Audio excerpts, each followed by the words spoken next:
Very good morning to all of you. तो previous class में क्या डिस्कशन चल रहा था अपना पी ब्लॉक पे, केमिकल प्रॉपर्टीज पे, है ना। कौन कौन सी ऑक्सीडेशन स्टेट शो करते हैं पी ब्लॉक एलिमेंट, पायल बताएगी अभी। पी ब्लॉक एलिमेंट्स कौन कौन सी ऑक्सीडेशन स्टेट शो करते हैं। प्रीवियस क्लास में अपन देख रहे थे रिएक्टिविटी टुवर्ड्स हाइड्रोजन, है ना, कि जब भी एलिमेंट्स पी ब्लॉक के हाइड्रोजन के साथ रिएक्शन करते हैं तो हाइड्राइड्स का फॉर्मेशन करते हैं। अब कोई भी हो, चाहे ग्रुप 15 के हो, चाहे 16 के हो, चाहे 17 के हो, सारे ही हाइड्राइड का फॉर्मेशन करेंगे। अब कौन से टाइप का हाइड्राइड का फॉर्मेशन करते हैं, तो जनरल फॉर्मूला क्या होता है इनका, EH3। EH3 type of hydride का फॉर्मेशन करते हैं। ई क्या है, यहाँ पे आपके पास एलिमेंट है, ये कौन सा एलिमेंट है, नाइट्रोजन है, फॉस्फोरस है, आर्सेनिक है, एंटीमनी है या बिस्मिथ है ना। तो आपके पास कौन कौन से आ गए, NH3, PH3, ASS3, SbS3 और BiS3। तो टॉप टू बॉटम जब आते हैं तो टॉप टू बॉटम आने पर रिड्यूसिंग नेचर जो है, reducing nature of the hydride increase या डिक्रीज, इंक्रीज, इंक्रीज क्यों, इंक्रीज क्यों होती है बता। अगर आप टॉप टू बॉटम आते हो तो टॉप टू बॉटम आने पर रिड्यूसिंग नेचर जो है वो आपके पास क्या होती है, इंक्रीज। यानी कि जो BiS3 है वो इन सब में से स्ट्रॉन्गेस्ट रिड्यूसिंग एजेंट होता है। और ये आपके एनसीईआरटी में इन टेक्स्ट में क्वेश्चन भी है कि why BiS3 is act as strongest reducing agent. तो आप टॉप टू बॉटम आते हो तो टॉप टू बॉटम आने पर क्या होता है, साइज इंक्रीज होता है ना। तो इजीली क्या कर सकता है, ये रिडक्शन कर सकता है। ये इजीली आपके पास रिडक्शन नहीं कर सकता, तो रिड्यूसिंग नेचर इसकी सबसे कम रहती है, इसकी रिड्यूसिंग नेचर क्या रहती है, सबसे ज्यादा रहती है, BiS3। फिर आपके पास बात करते हैं रिएक्टिविटी टुवर्ड्स ऑक्सीजन।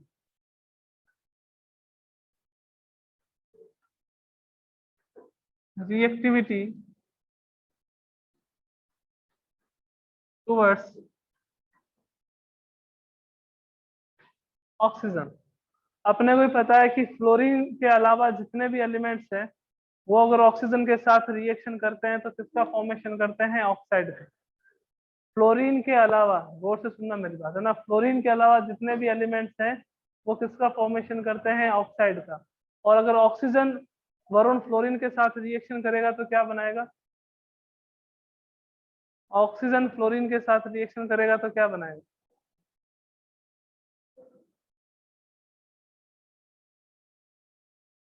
विश्वेंद्र। जब ऑक्सीजन फ्लोरीन के साथ रिएक्शन करता है तो फ्लोराइड्स का फॉर्मेशन करता है, बिकॉज जो ज्यादा इलेक्ट्रोनेगेटिव होता है वो ही हमेशा एनायन के जैसे एक्ट करेगा। बाकी अगर बात करें यहाँ पे कि नाइट्रोजन और ऑक्सीजन में, ऑक्सीजन की इलेक्ट्रोनेगेटिविटी ज्यादा होती है तो अपन कहते हैं नाइट्रोजन के ऑक्साइड, है ना।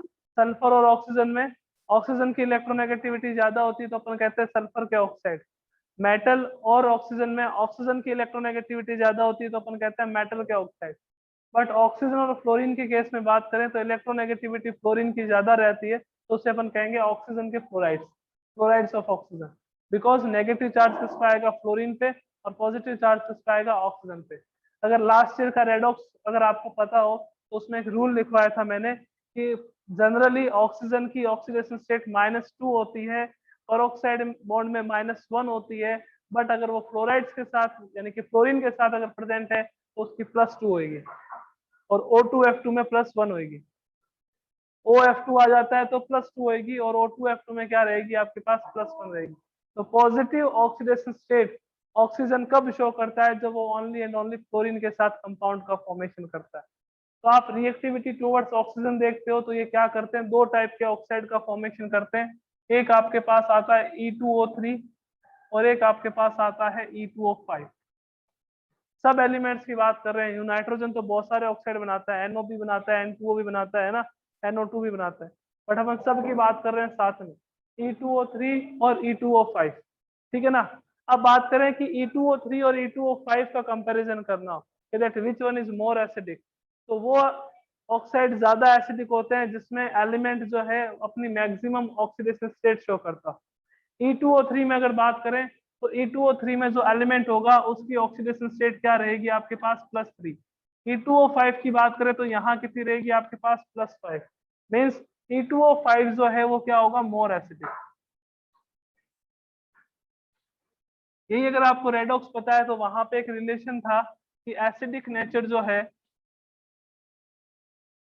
वो डायरेक्टली प्रोपोर्शनल होती है पॉजिटिव ऑक्सीडेशन स्टेट को। जितनी ज्यादा positive oxidation state acidic nature हमेशा उतनी ही क्या रहती है ज्यादा रहती है।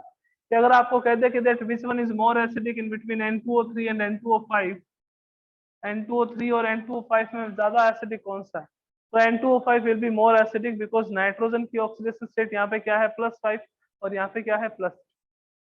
ओके, अब अगर आपके पास ऐसा आ जाए कि N2O3 है, P2O3 है, आपके पास AS2O3 है, आपके पास Sb2O3 है, आपके पास Bi2O3 है, इनमें अगर आपको पता करना हो कि कौन सा एसिडिक होगा तो these are acidic because these are oxide of non metal, और नॉन मेटल के जो ऑक्साइड होते हैं वो कौन सी नेचर के होंगे आपके पास एसिडिक नेचर के। ठीक है ना।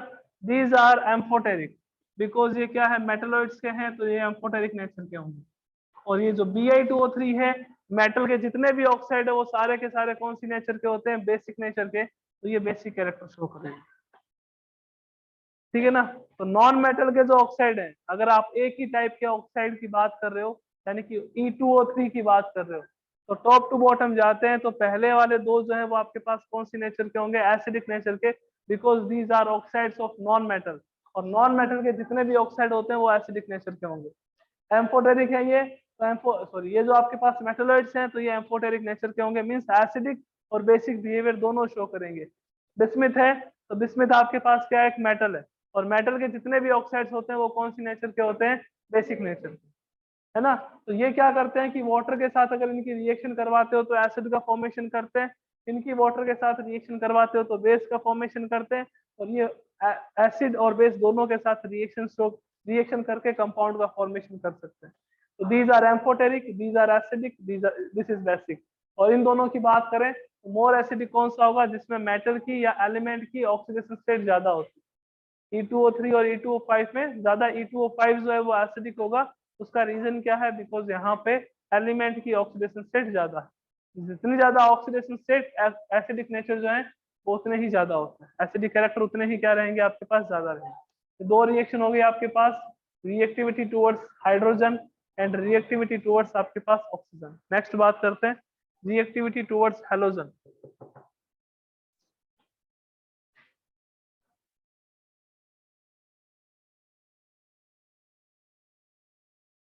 रिएक्टिविटी टुवर्ड्स हैलोजन,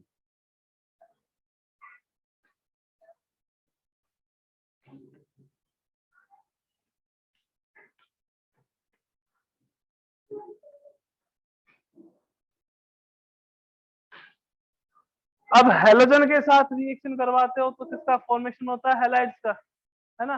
कितने टाइप के हैलाइड्स का फॉर्मेशन होगा, दो टाइप का। कौन कौन सा, एक तो आपके पास आएगा ECl3 और एक आपके पास कौन सा आएगा ECl5, या यूं कह सकते हैं EX3 कर दीजिए, हैलोजन ले रहे हो ना, EX3 and EX type of halide का फॉर्मेशन करते हैं, EX5 टाइप ऑफ हैलाइड का। EX3 है तो यहाँ पे +3 ऑक्सीडेशन स्टेट होगी, EX5 है तो यहाँ पे +5 होगी। बट एक इंपॉर्टेंट बात है कि नाइट्रोजन की बात करें तो नाइट्रोजन NCl3 का तो फॉर्मेशन करता है बट NCl5 का फॉर्मेशन नहीं करेगा, बिकॉज इसमें वैकेंट p ऑर्बिटल नहीं है, वैकेंट d ऑर्बिटल प्रेजेंट नहीं होते, इसके कारण से NCl5 नहीं बनता। अब ऐसे क्वेश्चंस दो टाइप से बन सकते हैं कि NCl3 बनता है NCl5 नहीं बनता, या फिर यूं आ सकता है कि PCl5 बनता है बट NCl5 नहीं बनता। तो दोनों का आंसर क्या रहेगा, सेम रहेगा, because in nitrogen vacant d orbitals are not present. Vacant d orbital नहीं होंगे तो इलेक्ट्रॉन एक्साइट नहीं होगा, इलेक्ट्रॉन एक्साइट नहीं होगा तो 5 अनपेड इलेक्ट्रॉन्स नहीं आएंगे, 5 अनपेड इलेक्ट्रॉन नहीं आएंगे तो 5 फ्लोरीन बॉन्ड का फॉर्मेशन नहीं करेंगे, है ना। आपको कल मैंने बताया भी था कि कैसे होता है कि जैसे ये आपके पास s वाला ऑर्बिटल हो गया, ये आपके पास p वाला ऑर्बिटल हो गया, s में नंबर ऑफ इलेक्ट्रॉन्स 2 आ गए, p में नंबर ऑफ इलेक्ट्रॉन कितने आ गए 3, है ना। तो अब क्लोरीन यहाँ बॉन्ड बना सकता है, यहाँ बॉन्ड बना सकता है, यहाँ बॉन्ड बना सकता है, बट यहाँ पे बॉन्ड का फॉर्मेशन नहीं करेगा, बिकॉज एक ऑर्बिटल में मैक्सिमम कितने इलेक्ट्रॉन्स होते हैं, 2। अब अगर वेकेंट डी ऑर्बिटल होता तो क्या होता, वेकेंट डी ऑर्बिटल होते अगर, तो ये जो आपके पास इलेक्ट्रॉन है ये एक्साइट होके यहाँ चला जाता। अब कितने आपके पास बॉन्ड का फॉर्मेशन हो सकता था, 5 का। तो कितने बॉन्ड बन जाते हैं आपके पास, 5 बन जाते। तो 5 यानी कि PCl5 प्रेजेंट होता है, बट NCl5 कभी नहीं होगा। ठीक है, फिर आगे बात करते हैं। यही एक एनसीईआरटी का क्वेश्चन है, यहाँ पे एक और आ जाता है आपके इंटेक्स का, कि आपके पास जो PCl3 है और PCl5 है, इसमें से PCl5 मोर कोवलेंट, यानी कि इसमें कोवलेंट कैरेक्टर ज्यादा है, इसमें कोवलेंट कैरेक्टर कम है। ऐसा स्टेटमेंट है कि penta halides are more covalent than tri halides, explain why. बताओ, थोड़ा थोड़ा बता दो। Penta halides are more covalent than tri halides, explain why. हमें तो जबरदस्ती 11th करवा रहे हैं, हम तो सीधा हमारा बस हो तो 12th में चले जाएं, है ना। उसका रीजन क्या होता है, देखो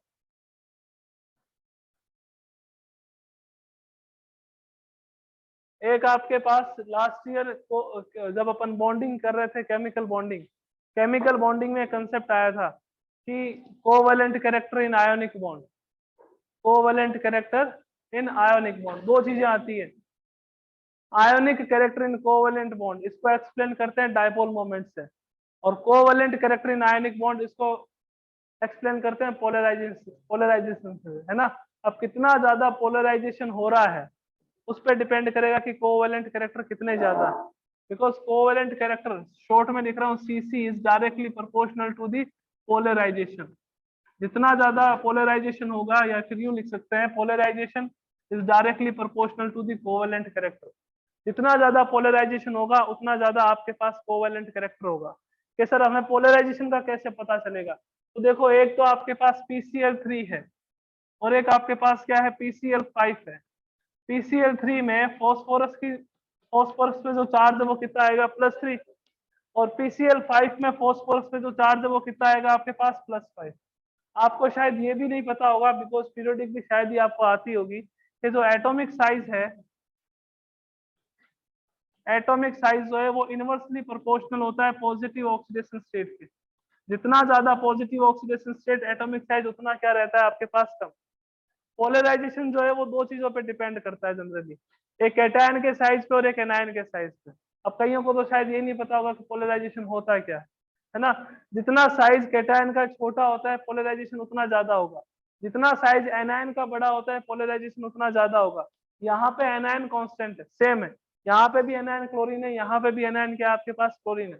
तो पोलराइजेशन किस पे डिपेंड करेगा, आपके पास कैटायन पे डिपेंड करेगा।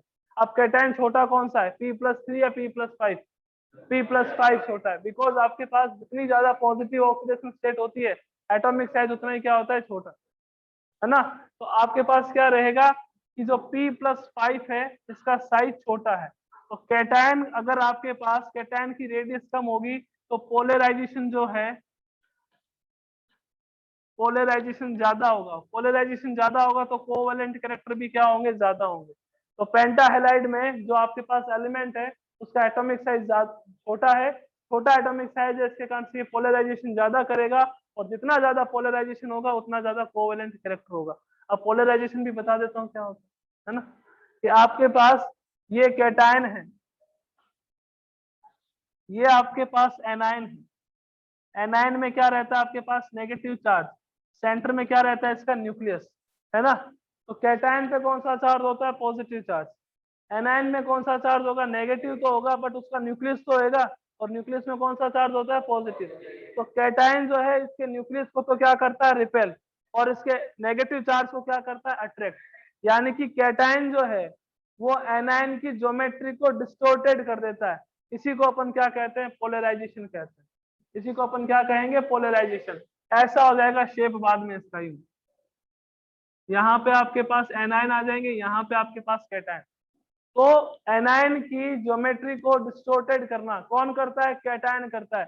इसी को अपन क्या कहते हैं, पोलराइजेशन कहते हैं। पोलराइजेशन जनरली किस पे डिपेंड करता है, दो फैक्टर पे। एक तो कैटायन के साइज पे और एक एनायन के साइज पे। कैटायन का साइज जितना छोटा होगा पोलराइजेशन उतना ज्यादा होगा, एनायन का साइज जितना बड़ा होगा पोलराइजेशन उतना ज्यादा होगा। कैटायन का साइज छोटा और एनायन का साइज बड़ा, तो ये आपके पास पोलराइजेशन को अफेक्ट करते हैं फैक्टर, है ना। तो P+3 है, +5 है, ये आप लोगों को पता है कि अगर +3 में हो या +5 में हो तो पॉजिटिव ऑक्सीडेशन स्टेट से आप एटॉमिक साइज देख सकते हो। जितनी ज्यादा पॉजिटिव ऑक्सीडेशन स्टेट होगी वो एटॉमिक साइज उतना ही क्या होगा, कम होगा, बिकॉज इलेक्ट्रॉन बाहर निकल चुके हैं। इलेक्ट्रॉन बाहर निकल चुके हैं तो स्क्रीनिंग इफेक्ट कम हो जाएगा। स्क्रीनिंग इफेक्ट कम हो जाएगा तो अट्रैक्शन बिटवीन न्यूक्लियस और वैलेंस शेल के इलेक्ट्रॉन के बीच में ज्यादा हो जाएगा, साइज क्या हो जाएगा, छोटा हो जाएगा।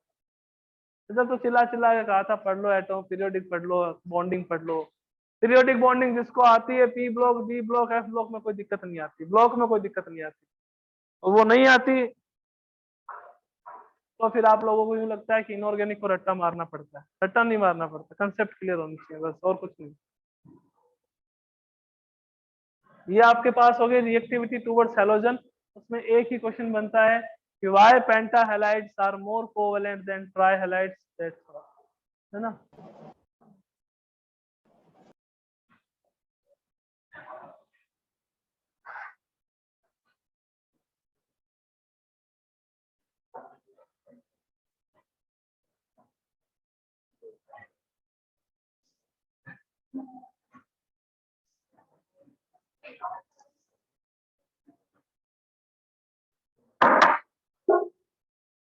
नेक्स्ट देखिएगा, रिएक्टिविटी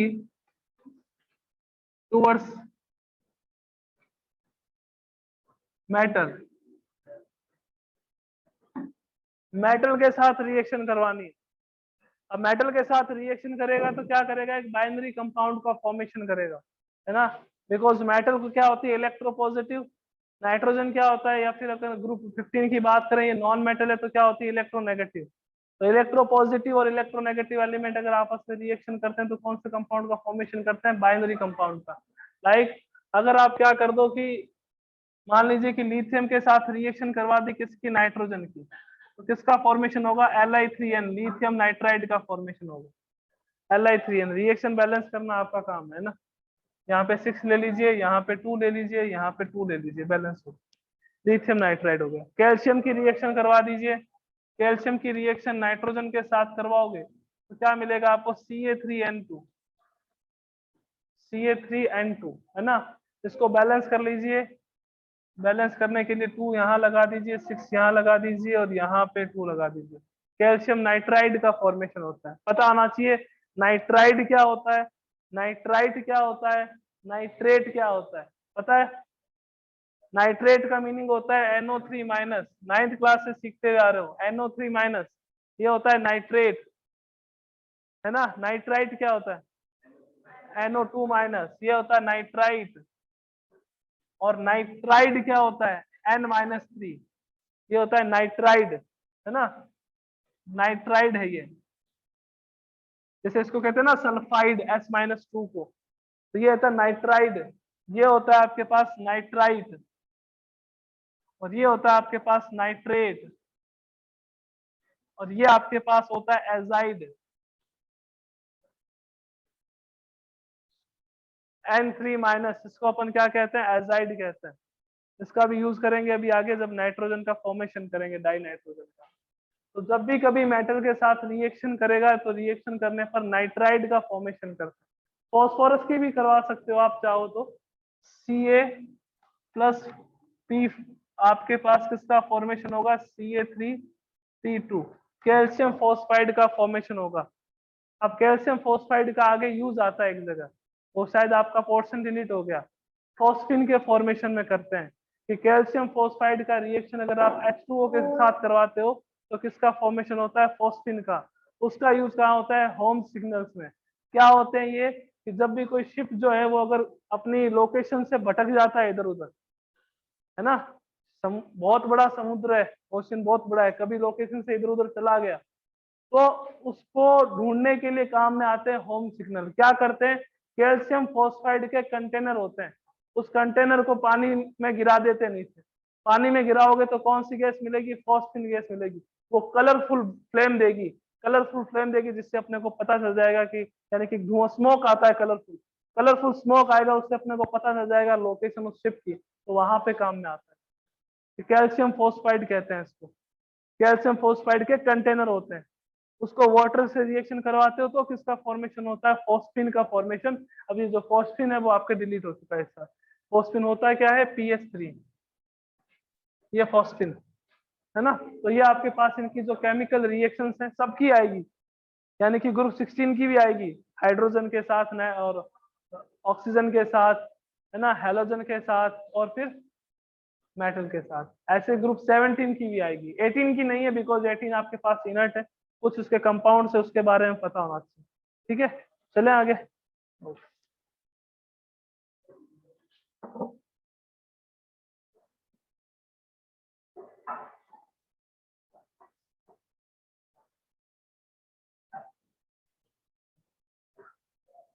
नेक्स्ट अपने पास आता है इसका first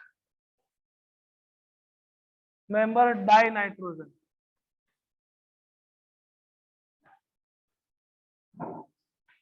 die nitrogen, die nitrogen किससे रिप्रेजेंट करते हैं इसको, N2, N2 से रिप्रेजेंट। चलो ये बताओ, फाइल बताता हूँ, ये N सिंगल बॉन्ड N और P सिंगल बॉन्ड P में से ज्यादा स्टेबल कौन सा है, N सिंगल बॉन्ड N ज्यादा स्टेबल कौन सा, N सिंगल बॉन्ड है। क्यों,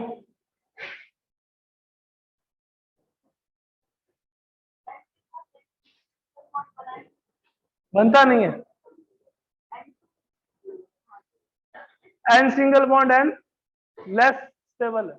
उसका रीजन क्या है, इसका नाइट्रोजन का साइज छोटा रहता है, छोटा रहता है और इसके पास क्या प्रेजेंट होंगे, लॉन पेयर ऑफ इलेक्ट्रॉन। अब लॉन पेयर ऑफ इलेक्ट्रॉन है तो ये आपस में क्या करेंगे, रिपेल करेंगे, तो बॉन्ड डिसोसिएशन एनर्जी बहुत वीक कम हो जाएगी, तो ये बॉन्ड क्या है, बहुत वीक होता है, डिसोसिएट होता है। फॉस्फोरस का साइज नाइट्रोजन के कंपेयर में थोड़ा बड़ा है, रिपल्शन क्या होगा, कम होएगा, कम होएगा तो ज्यादा स्टेबल। इसके नीचे अगर S B single bond S B आ जाए तो वो ज्यादा स्टेबल होएगा, बिकॉज साइज फिर बड़ा हो गया, लॉन पेयर के बीच में रिपल्शन क्या रहेगा, कम रहेगा, तो जितना कम रिपल्शन उतनी ज्यादा आपके पास क्या होगी, स्टेबिलिटी होगी। एन सिंगल बॉन्ड एन सबसे कम स्टेबल है, बिकॉज यहाँ पे मैक्सिमम रिपल्शन प्रेजेंट होता है लॉन पेयर और लॉन पेयर के बीच में। क्यों प्रेजेंट होता है, बिकॉज नाइट्रोजन का साइज सबसे छोटा होता है। ओके, चलते हैं आगे, डाई नाइट्रोजन की बात करते हैं। चलो सबसे पहले डाई नाइट्रोजन का मेथड ऑफ फॉर्मेशन कैसे बनाते हैं, बताओ भैया, आप बताओ, आप बताओ कैसे बनाते, सारे 9th पास आउट है ना। डाई नाइट्रोजन के मेथड ऑफ प्रिपरेशन की बात कर रहे थे, इसमें पहला मेथड आता है by liquefaction and fractional distillation of air, है ना। एयर को पहले कन्वर्ट करते हैं लिक्विड में, और लिक्विड में कन्वर्ट करने के बाद में फ्रैक्शनल डिस्टिलेशन मेथड यूज करते हैं। फ्रैक्शनल डिस्टिलेशन में क्या होता है कि उन लिक्विड को सेपरेट करा जाता है फ्रैक्शनल डिस्टिलेशन में जिसका बॉइलिंग पॉइंट का डिफरेंस 25 डिग्री सेल्सियस से कम। अदरवाइज अपन डिस्टिलेशन यूज करते हैं कि अगर आपको एसीटोन और वाटर में से एसीटोन को अगर बाहर निकालना हो तो अपन डिस्टिलेशन करेंगे, बिकॉज उनके बॉइलिंग पॉइंट का डिफरेंस जो है वो 44 डिग्री सेल्सियस रहता है। अगर आपको अल्कोहल प्लस वाटर या फिर लिक्विड मिक्सचर हो आपके पास एयर का, तो उसके लिए जो मेथड यूज करते हैं वो कौन सा आता है, फ्रैक्शनल डिस्टिलेशन। क्योंकि अल्कोहल और वाटर में से अगर अल्कोहल को अलग करना हो तो आपको यही मेथड यूज करना पड़ेगा, बिकॉज बॉइलिंग पॉइंट का डिफरेंस जो है उनका 22 डिग्री सेल्सियस रहता है अगर ethyl alcohol plus alcohol water हो। इथाइल अल्कोहल का 78 और वाटर का कितना होता है बॉइलिंग पॉइंट, 100, तो दोनों को माइनस करोगे कितना आएगा, 22 डिग्री सेल्सियस, तो लेस देन 25 है तो फ्रैक्शनल डिस्टिलेशन यूज करते हैं। नाइट्रोजन और ऑक्सीजन है, इनके भी बॉइलिंग पॉइंट का डिफरेंस जो है वो आपके पास लेस देन 25 होता है, तो फ्रैक्शनल डिस्टिलेशन से अपन इसको क्या करते हैं, सेपरेट करते हैं। एक का शायद 80 के आसपास होता है, एक का शायद 68 के आसपास होता है, दोनों में से ना। फिर सेकंड मेथड क्या आता है कि अमोनियम सॉल्ट से भी आप क्या कर सकते हो, इसको ऑब्टेन कर सकते हो। कैसे कि अमोनियम क्लोराइड है, NH4Cl, इसकी रिएक्शन सोडियम नाइट्राइट के साथ करवा दो। Sodium nitrite means NaNO2, NaNO2 के साथ करवा दीजिए। तो आपको क्या मिलेगा, देखो आपको मिलेगा एक तो आपका मेन प्रोडक्ट N2 प्लस आपको क्या मिलेगा NaCl प्लस आपको क्या मिलेगा 2H, आपको तो N2 चाहिए। So when ammonium chloride reacts with sodium nitrite, not the nitrate, sodium nitrite, तो किसका फॉर्मेशन होता है, डाइनाइट्रोजन गैस। पहला मेथड हो गया, ये सेकंड था। थर्ड देखिएगा, अमोनियम डाइक्रोमेट, NH4 का होल ट्वाइस Cr2O7, इसको आप अगर हीट करते हो तो हीट करने पर भी आपको क्या मिलता है, डाइनाइट्रोजन में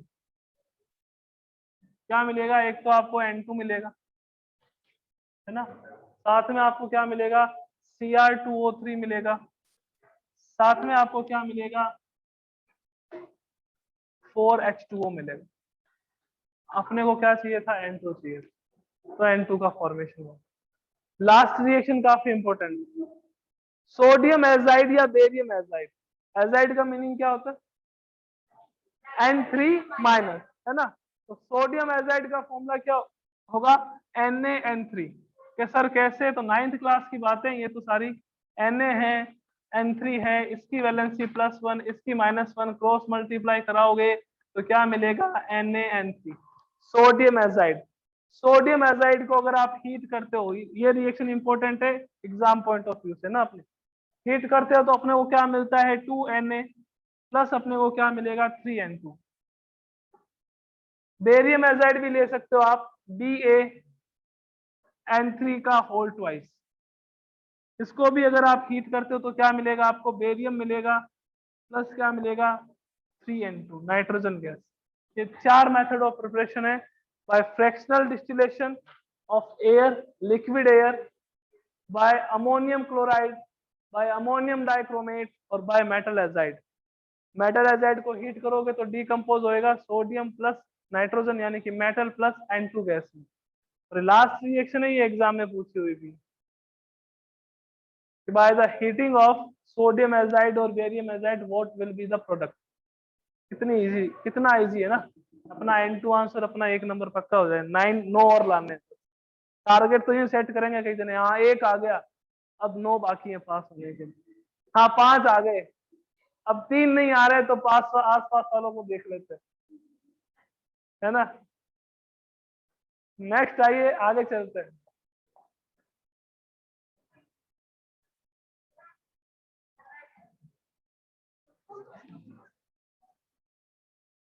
डाई नाइट्रोजन जो है वो वाटर में इनसॉल्युबल रहती है, वाटर में इसकी सॉल्युबिलिटी बहुत कम रहती है ना।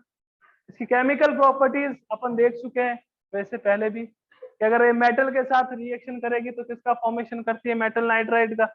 अगर ये हाइड्रोजन के साथ रिएक्शन करती है N2 + 3H2 तो आपका फेवरेट कंपाउंड बन जाता है अमोनिया, है ना, 2NH3 का फॉर्मेशन हो जाता है अमोनिया का। अगर ये ऑक्सीजन के साथ रिएक्शन करेगी N2 + O2 की रिएक्शन करवाएंगे तो नाइट्रोजन मोनोऑक्साइड का फॉर्मेशन होगा। दैट्स ऑल, नाइट्रोजन खत्म हो गया। अब जनरली क्या क्वेश्चन आ जाते हैं कि why die nitrogen is inert at room temperature. Die nitrogen जो है वो रूम टेम्परेचर पर इनर्ट है, ऐसा क्यों, ये ऐसा स्टेटमेंट गिवन है तो छोटा सा WHY लगा देते हैं और क्वेश्चन मार्क आ जाता है, कैसा क्यों होता है। रीजन क्या है कि डाई नाइट्रोजन में नाइट्रोजन और नाइट्रोजन के बीच में ट्रिपल बॉन्ड प्रेजेंट होता है, सबको पता है ना।